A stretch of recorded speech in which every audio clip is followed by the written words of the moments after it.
연락이 오면 괜찮은데 이상하게 안 오면 하루가 통째로 무너지는 그런 날이 있습니다. 분명 내가 먼저 연락할 수도 있고 다들 바빠서 그렇겠지 하고 넘길 수도 있는 일인데 그놈의 기대라는 게 마음 한구석에 짐처럼 얹혀서 사람을 참 초라하게 만듭니다. 여러분, 이런 순간 있지 않으신가요? 정성껏 키운 자식 녀석이 생일날 짧은 문자 하나 달랑 보냈을 때, 혹은 십수년을 형제처럼 지낸 친구가 내 고민보다 자기 손톱 밑 가시를 더 크게 떠들 때 말입니다. 그럴 때 우리는 입술을 꾹 깨뭅니다. 서운하다고 말하면 속 좁은 사람이 될 것 같고 가만히 있자니 가슴 한복판이 텅 빈 것처럼 시려우니까요. 저도 그랬습니다. 나이가 들면 주변에 사람이 많아야 복 있는 인생인 줄 알았습니다. 명절엔 자식들이 집안 가득 북적여야 하고 주말엔 부르면 달려 나올 친구가 서너 명은 있어야 성공한 삶인 줄 알았죠. 그래서 기를 쓰고 관계를 붙들었습니다. 자식에겐 하나라도 더 퍼주며 은근히 보상을 바랐고 친구들에겐 꾸준히 마다치 않으며 내 존재를 증명하려 애썼습니다. 그런데 말입니다. 끝까지 그 관계들을 소나기에 꽉 쥐고 있어 보니 결국 남는 건 상처투성이인 제 손바닥뿐이더군요. 내가 이만큼 했으니 너도 이만큼은 해야지 하는 그 알량한 기대가 독이 되어 돌아왔습니다. 기대를 하면 할수록 서운함은 깊어졌고 서운함이 깊어질수록 제 삶은 타인의 반응 하나에 일희일비하는 천박한 종이장처럼 가벼워졌습니다. 어느 날 밤 거실에 홀로 앉아 식어버린 찻잔을 바라보다가 문득 깨달았습니다. 아, 내가 지금 지옥을 스스로 만들고 있구나. 나를 위로해 줄 줄 알았던 자식도 영원할 줄 알았던 친구도 사실은 내 인생의 정답이 아니었습니다. 오히려 그들을 향한 기대를 버리지 못해 전전긍긍하는 제 모습이 저를 가장 괴롭히고 있었던 거죠. 그래서 저는 결심했습니다. 차라리 문을 닫기로요. 세상으로 향한 문, 타인의 인정을 구걸하던 문, 자식의 효도를 기다리던 그 마음의 문을 단단히 걸어 잠갔습니다. 남들이 보면 외롭지 않냐고 고립되는 것 아니냐고 묻겠지만 천만의 말씀입니다. 그 문을 닫고 나서야 비로소 제 인생에 천국이 찾아왔거든요. 여러분은 어떠신가요? 혹시 지금도 누군가의 연락을 기다리며 핸드폰만 만지작거리고 계시진 않나요? 아니면 내가 준 만큼 돌아오지 않는 마음 때문에 밤잠을 설치고 계신가요? 만약 그렇다면 오늘 이 이야기를 끝까지 들어보시기 바랍니다. 왜 나이가 들수록 혼자가 편한 사람이 인생의 진정한 승자인지, 그리고 그들이 찾은 천국은 어떤 모습인지 말이죠. 희한하게도 사람 마음이라는 게 비우려고 하면 할수록 더 선명하게 날이 서서 가슴을 찌를 때가 있습니다. 분명 어제까지만 해도 그래, 다 부질없다 하며 돌아섰는데 막상 오늘 아침 자식에게서 걸려온 전화 한 통이 채 1분을 넘기지 못하고 툭 끊기면 그 짧은 신호음 끝에 매달려 온갖 생각들이 꼬리에 꼬리를 뭅니다. 어디 아픈 데는 없니? 하고 물어보기도 전에 엄마 나 지금 바빠서 나중에 전화할게 하고 먼저 끊어버리는 그 목소리. 그 뒤에 남겨진 정적 속에서 여러분은 어떤 표정을 짓고 계신가요? 아마 멍하니 핸드폰 화면만 들여다보며 내가 뭘 잘못했나 싶다가도 이내 가슴 한구석에서 뜨거운 것이 울컥 치밀어 오를 겁니다. 이런 순간 있죠. 오랜만에 만난 친구들 모임에서 돌아오는 길 웃고 떠들 땐 몰랐는데 현관문을 열고 들어서는 순간 덮쳐오는 그 지독한 공허한 말입니다. 겉으로는 자식 자랑, 손주 자랑에 장단을 맞춰줬지만 속으로는 나는 지금 여기서 뭘 하고 있는 건가 싶은 자괴감이 들 때가 있습니다. 내 이야기는 아무도 궁금해하지 않고 그저 남들의 화려한 껍데기만 구경하다 온 것 같은 그 기분. 저도 한때는 그 공허함이 무서워서 사람들을 더 찾아다녔습니다. 외로움을 들키기 싫어서 일부러 더 밝은 척 목소리를 높였고 누군가 나를 필요로 해주기를 간절히 바랐습니다. 하지만 그럴수록 돌아오는 건 더 깊은 서운함 뿐이더군요. 내가 이만큼 마음을 썼는데 왜 저 사람은 내 마음을 몰라줄까? 왜 내 자식은 내가 말하지 않아도 내 고단함을 먼저 알아주지 않을까? 기대가 깊어지면 그 자리에 불안이 둥지를 틉니다.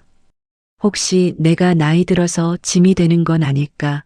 혹시 친구들 사이에서 따돌림 당하는 건 아닐까 하는 그 못난 생각들이 밤마다 머릿속을 헤집어 놓습니다. 여러분, 가만히 생각해 보세요. 우리가 흘리는 그 눈물의 정체가 무엇인지 말입니다. 그건 타인이 준 상처 때문이 아니라 끝까지 놓지 못하고 쥐고 있던 관계의 욕심이 내 손바닥을 파고들어 흘리는 피눈물입니다. 자식에게 올인하고 친구에게 내 전부를 걸었던 그 시간들이 이제는 부메랑이 되어 심장을 겨눕니다. 내가 너를 어떻게 키웠는데, 내가 너한테 어떻게 했는데 하는 그 말들이 입 밖으로 나오려는 순간 우리는 비로소 깨닫게 됩니다. 아, 내가 지금 벼랑 끝에 서 있구나. 타인의 반응에 내 행복의 열쇠를 맡겨버린 채 구걸하듯 사랑을 기다리고 있었구나 하는 그 참담한 진실 말이죠. 마음이 지옥일 때 우리가 가장 먼저 저지르는 실수가 무엇인지 아십니까? 바로 가만히 앉아 깊은 생각에 잠기는 것입니다. 왜 그랬을까? 나한테 어떻게 그럴 수 있나 하며 과거를 곱씹고 미래를 걱정하며 방구석에 가만히 앉아 있으면 우리 뇌는 그 서운함을 먹이 삼아 괴물을 키워냅니다. 가만히 있으면 있을수록 그 불안은 거머리처럼 달라붙어 당신의 영혼을 갉아먹습니다. 저도 그런 날이 있었습니다. 자식 녀석의 무심한 태도에 가슴이 꽉 막혀서 하루 종일 침대에 누워 천장만 바라보던 날들 말입니다.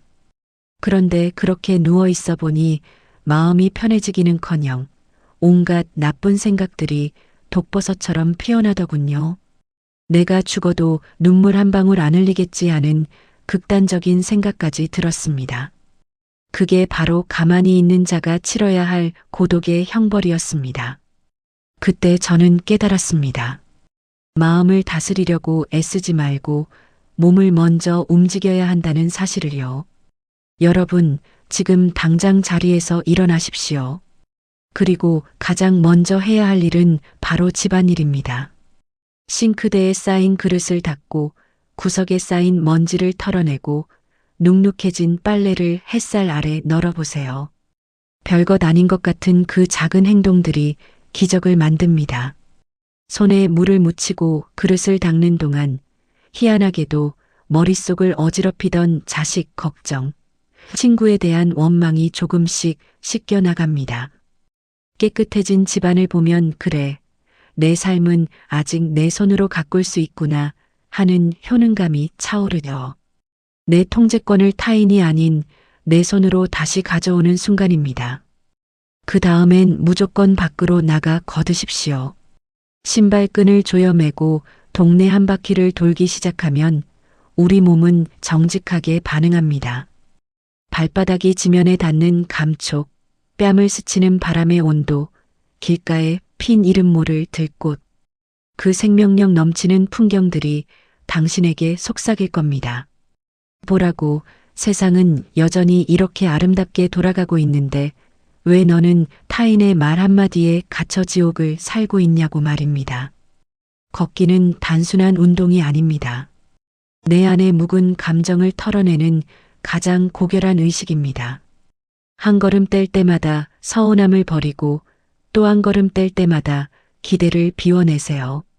그렇게 30분만 걷다 보면 죽을 것 같던 고민도 어느덧 별것 아닌 일처럼 느껴지게 됩니다.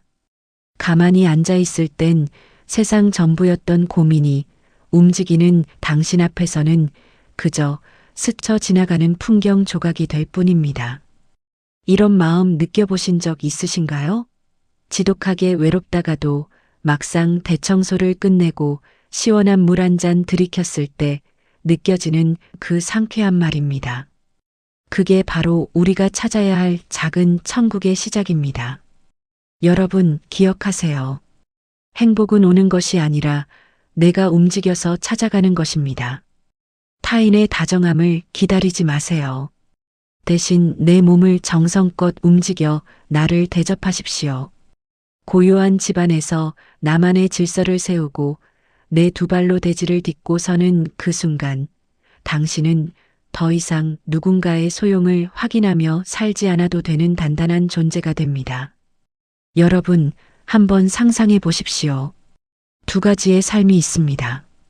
첫 번째는 온종일 핸드폰을 곁에 두고 자식의 안부 전화를 기다리는 삶입니다. 오늘쯤은 연락하겠지, 주말인데 찾아오겠지 하며 문소리에 귀를 기울입니다. 그러다 해가 저물면 서운함이 파도처럼 밀려오고 결국 나만 혼자구나 하는 생각에 가슴이 미어집니다. 이게 바로 기대를 쥐고 있을 때 우리가 겪는 일상입니다. 자, 이제 두 번째 삶을 보십시오. 이 사람은 처음부터 기대를 내려놓았습니다. 자식은 제 살길 바쁠 것이라 믿고 친구는 각자의 사정이 있을 것이라 여깁니다.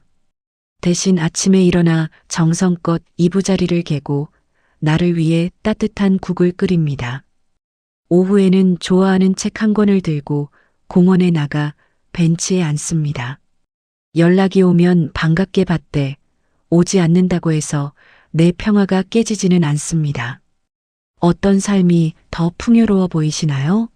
답은 너무나 자명합니다. 기대를 하면 내 행복의 주도권이 남에게 넘어가지만 기대를 줄이면 내 행복의 고삐는 온전히 내가 쥐게 됩니다. 가만히 앉아 남의 처분만 기다리는 사람은 타인의 말 한마디에 천국과 지옥을 오가지만 나만의 우주를 가꾸며 움직이는 사람은 누구에게도 휘둘리지 않는 단단한 성을 쌓는 것입니다. 저도 예전엔 첫 번째 삶을 살았습니다. 친구 모임에 나가지 않으면 잊힐까봐 두려웠고 자식에게 섭섭한 소리를 들으면 밤새 잠을 설쳤습니다. 하지만 어느 순간 관계를 정리하고 혼자만의 시간을 가지기 시작하자 놀라운 변화가 찾아왔습니다. 타인의 시선이라는 감옥에서 해방된 것입니다. 비싸고 좋은 옷을 입지 않아도 남들보다 더 행복해 보여야 한다는 강박을 버리니 비로소 진짜 나와 마주하게 되더군요. 가만히 있으면 남의 인생만 보게 됩니다. 유튜브나 SNS 속 화려한 남들의 가족여행, 호강하는 친구의 모습만 보며 내 처지를 비관하게 되죠. 하지만 움직이면 내 인생이 보입니다. 화분에 새순이 돋는 기쁨, 정성껏 내린 커피의 향기, 오늘 내가 쓴 일기장의 문장 하나. 이런 소소한 것들이 쌓여 내 삶을 지탱하는 버팀목이 됩니다. 기대할 때의 우리는 언제나 부족한 사람입니다. 채워지지 않는 사랑을 갈구하는 허기진 영혼일 뿐이죠. 하지만 기대를 줄이고 혼자의 삶을 선택한 우리는 이미 충분한 사람입니다. 내 곁에 누가 있든 없든 나는 이미 나로서 완전하기 때문입니다. 이 차이를 깨닫는 순간 여러분의 노년은 더 이상 쓸쓸한 고립이 아니라 눈부신 고독으로 빛나게 될 것입니다. 어느 순간부터 기대를 줄이게 되셨나요? 아니면 아직도 누군가에게 마음을 기대고 싶어 힘겨워하고 계신가요? 괜찮습니다. 이제라도 그 기대를 나 자신에게로 돌리면 됩니다. 남에게 주려 했던 그 귀한 사랑을 이제는 오롯이 여러분 자신에게 쏟아부으십시오. 여러분, 여기까지 오시느라 참 고생 많으셨습니다. 자식 귀하게 키우느라 내 몸 부서지는 줄 몰랐고 친구들 사이에서 뒤처지지 않으려 마음 졸이며 사느라 참 애쓰셨습니다. 하지만 이제는 그 무거운 짐을 잠시 내려놓아도 괜찮습니다. 자식도 친구도 그 어떤 인연도 당신의 인생을 대신 살아줄 수 없다는 걸 이제는 인정해야 할 때입니다. 혼자가 편안해진다는 건 세상과 담을 쌓고 외톨이가 되겠다는 뜻이 아닙니다. 내 행복의 열쇠를 더 이상 남의 손에 쥐어주지 않겠다는 단호한 선언입니다. 타인의 다정함에 목매지 않고 내 스스로가 나에게 가장 다정한 친구가 되어주는 연습입니다. 내가 나를 사랑하기 시작하면 신기하게도 타인의 무심함이 더 이상 비수가 되어 꽂히지 않습니다. 그럴 수도 있지, 그들도 그들의 삶이 있겠지 하고 웃어넘길 수 있는 여유가 생기기 때문입니다. 오늘 밤에는 핸드폰을 조금 멀리 두어보세요. 그리고 나를 위해 아주 사소한 것 하나만 해보시길 권합니다. 좋아하는 차를 정성껏 우려 마셔도 좋고, 발을 따뜻한 물에 담그고 오늘 하루 고생한 나에게 고맙다고 한마디 건네보세요. 그 고요한 평온함 속에 머물다 보면 문득 깨닫게 되실 겁니다. 내가 그렇게 갈구했던 천국이 멀리 있는 게 아니라 바로 지금 이 순간 혼자 있는 내 방 안에 있었다는 사실을요. 나이 들수록 혼자가 편한 사람은 결코 외로운 사람이 아닙니다. 오히려 자신을 가장 깊게 사랑하는 법을 아는 가장 풍요로운 사람입니다. 이제는 자식의 뒷모습이나 친구의 눈치를 보느라 낭비했던 그 소중한 에너지를 오롯이 당신의 남은 생을 아름답게 가꾸는데 쓰셨으면 좋겠습니다. 이런 마음 여러분도 느껴본 적 있으신가요? 혹은 오늘 이야기를 듣고 나니 비로소 마음 한구석이 조금은 가벼워지셨나요? 만약 그렇다면 여러분은 이미 혼자만의 천국으로 들어가는 문 앞에 서 계신 겁니다. 그 문을 여는 걸 두려워하지 마세요. 그 너머에는 당신이 평생 기다려온 진짜 자유와 평온이 기다리고 있을 테니까요. 여러분의 고독이 쓸쓸함이 아닌 찬란한 빛이 되기를 진심으로 응원합니다.